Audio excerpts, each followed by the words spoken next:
un événement qui s'est passé hier, c'est-à-dire la destruction par le feu suite à une attaque israélienne, sans doute du plus grand entrepôt de médicaments de toute la bande de Gaza, celui de l'Organisation mondiale de la santé à Deir el-Balah. Donc les activités continuent, mais fortement contraintes par l'insécurité et le manque de matériel et de médicaments. Parmi les images qui nous parviennent, on a vu ces images de distribution alimentaire chaotique. D'après l'ONU, à nouveau, 1000 personnes, depuis 2 mois à peine, ont été tuées lors de ces distributions d'aide. Comment expliquer un tel bilan ?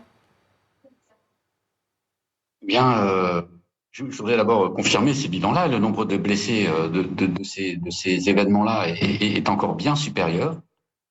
Moi, j'ai parlé à ces jeunes, puisqu'en fait, ces distributions étaient organisées au départ pour éviter, soi-disant, le détournement par le Hamas. La réalité, c'est que il y a absolument pas de ciblage de ces distributions alimentaires. Les quantités sont insuffisantes, et je pense que ça, c'est fait exprès.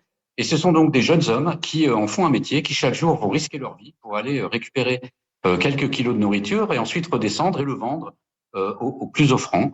Très souvent, ils se font tirer dessus par l'armée israélienne pour des raisons qui sont très floues, quoi, hein. Je pense qu'il y a une volonté de l'armée israélienne de tirer dans le tas sans sommation, bien sûr, et sans retenue.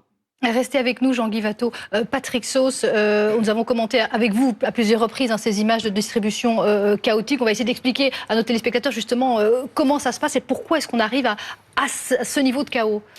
Le fait est que lorsque vous avez des situations de crise extrême, pour essayer de réguler tout ça et essayer d'apporter un peu d'aide humanitaire depuis des décennies, vous avez des ONG telles que Médecins sans frontières, vous avez des organisations comme le Comité international de la Croix-Rouge, et je ne vais pas citer vraiment toutes les organisations dont c'est le métier depuis des décennies d'aller sur place, d'essayer à la fois de donner de l'aide humanitaire, de réguler un petit peu, parce que ces images, on les a vues dans un certain nombre de situations, une population qui a faim, qui est victime de bombardements. Le fait est que cette fois-ci, le choix a été fait par l'un des belligérants, l'armée israélienne, de ne pas passer et même d'exclure une bonne partie de ces ONG pour faire de la place à une fondation créée ex nihilo avec des fonds américains, israéliens, conseillés par un cabinet d'avocats qui se situe extrêmement loin dans le centre-ville de Boston, Massachusetts. Et on s'est dit que en créant 4 points de distribution et avec des corridors faits pour normalement un représentant par famille, ça devait pouvoir se faire. Sauf que on est dans un territoire qui, c'est le dernier chiffre publié ce matin par l'OMS, à 88% est concernés par les ordres d'évacuation. Il faut vraiment imaginer, la bande de Gaza, avant la guerre, c'était l'endroit ou l'un des endroits les plus denses au monde. Et cette densité de population se retrouve concentrée sur à peine 10% du territoire, mais 10%, ce sont des ruines comme ailleurs. Et donc, vous avez un chaos qui est quasiment organisé.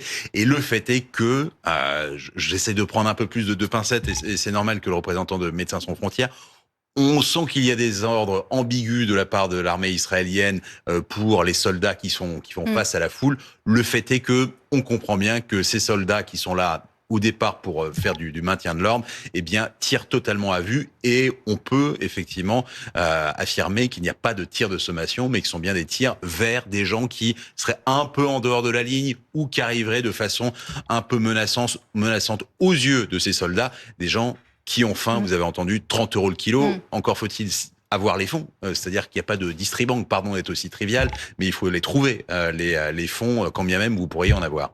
Jean-Guy Watteau, on entend de plus en plus de condamnations à travers le monde, la France notamment qui hausse le ton par la voix, là aujourd'hui, de son ministre des Affaires étrangères. Est-ce que vous avez l'impression qu'il y a une prise en compte de la situation à Gaza beaucoup plus importante que c'était le cas il y a quelques semaines ?